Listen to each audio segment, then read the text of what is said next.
Welcome boys and girls, ladies and gentlemen, I'm Timo, and in this video and on this channel we're gonna talk about photography for Instagram programmers who show their code and maybe want to take better photos. We're gonna talk about shutter speed, aperture, ISO, video as well, marketing, reaching people, that kind of stuff. This video is gonna be about 5 tools for beginning web developers, so nothing about photography, it's just a code video.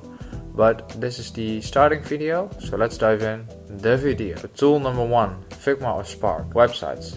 They're meant for designing logos and websites.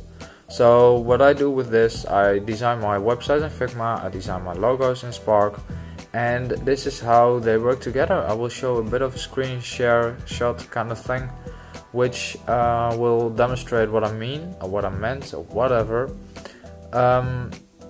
So this is what I do with Figma, and this is what I do with Spark. It's a bit of time lapse maybe, I don't really, but that's how I use Figma and Spark. The second thing, the second tool is a code validator. This is for all you web developers out there who need to check the code, the PHP, the HTML, the CSS, the JavaScript, that kind of stuff.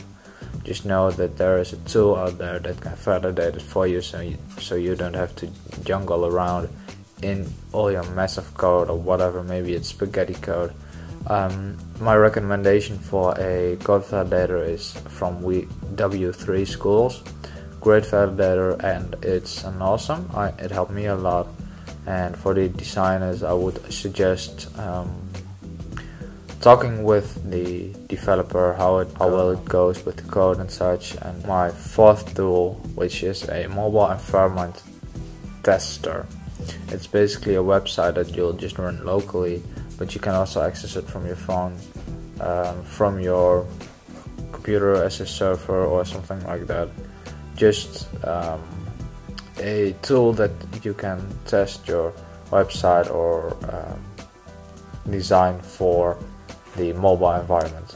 What's also, and another possibility is to make an app for the website. It has a cost to it, but it can also benefit your company or your service to a bigger extent, you know. And the last thing is another logo design tool, which is Canva. They ain't sponsoring me because I mentioned them last or second, but I really enjoyed my time using Canva, but I jumped over to Spark, you know, and that's just that. Maybe I'll share some extra thoughts on the topics when I'm editing this, so keep an eye out for that, but that will be at the end of the video. Guys, ladies and gentlemen, for now I'll say bye bye, stay safe.